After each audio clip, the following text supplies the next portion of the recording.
speakers and guests. My topic is Oregon Shakespeare Festival, OSF for short. I'm going to tell you what it is, where it is, when it is, and how it is, and a national park. Why national park? Hold tight on your seat, I'll get there. How I get into it was in 2004, I volunteered to be a chaperone to my son's class trip to OSF in Ashland, Oregon. That was the end of his 7th grade. And it opened my eyes and gave me an opportunity to step into the theater world.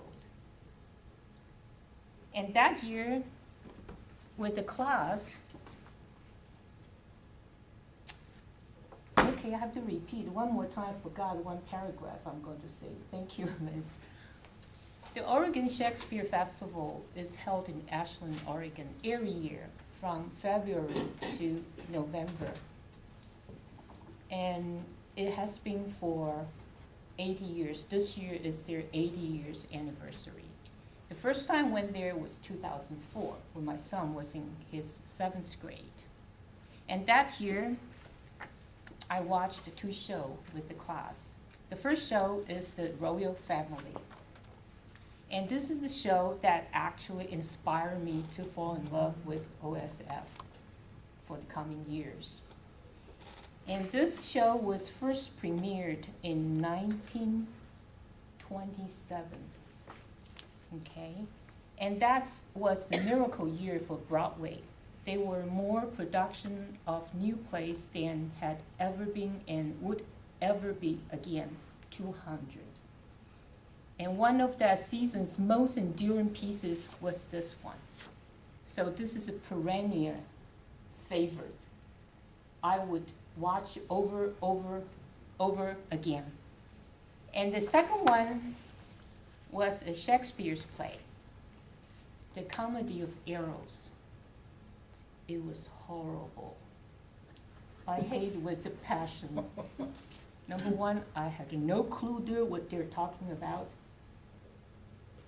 It's not just non-native English speaker like me. Later I found out most of you native English speaker told me it's hard to understand Shakespeare. People told me go get a Cliff Note.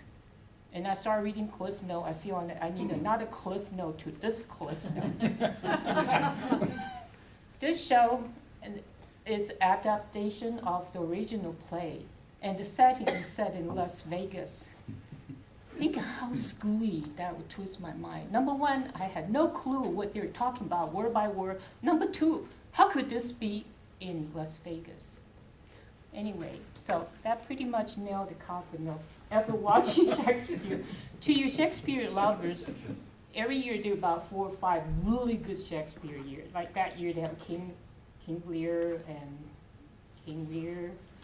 there's all those famous ones. And you can watch Shakespeare to your heart content. But for me, luckily there are about another 10 shows, non-Shakespeare. Modern American theater shows, plays. Some of them, this recent years, they start to bring in some Chinese plays in English. And this coming year, there's going to be a Vietnamese play in English. So 2005, 2006, I organized another 2 trips, one each year, with another 3 ladies from work, FTB. So we had a great time. It's the best way to go with the group. You can share the ride, you can share the lodging, and there's a lot of shopping, a lot of eateries. And this last year, 2014, my husband and I, we watched another 3 shows, and it was such a blast. I feel like I have to have him come over up here to tell you guys about. One of the shows was Marx Brothers' Coconut. It's hilarious. The guy makes perfect Groucho's imitation, and the guy who played the brother Harpo is great. He got big trench coat and open up. There's a lot of clocks and everything. So this one was great. And then the other one was A Wrinkle in Time.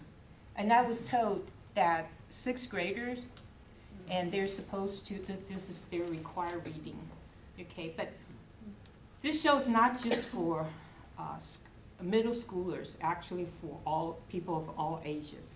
And the thing I remember the most was the guy who played the dog in the show, an actor who played a dog. He was on the floor, under the table, under the chair, and it was just fantastic, funny as hell.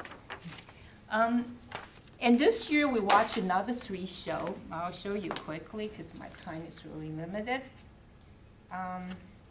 First one is Guys and Dolls.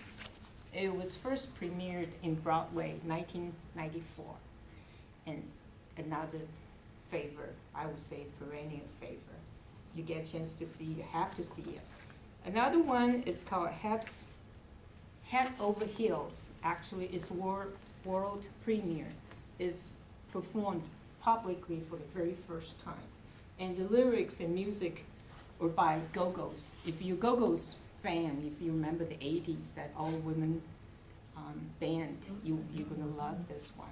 And the third one actually means a whole lot to me. It's called Secret Love in Peach Blossom Land. This was done by a Taiwanese playwright in 1986. And it's been played over and over again in the Taiwan, Hong Kong, China, and Southeastern Asia country. And this is very first time in English in the world. How to get there?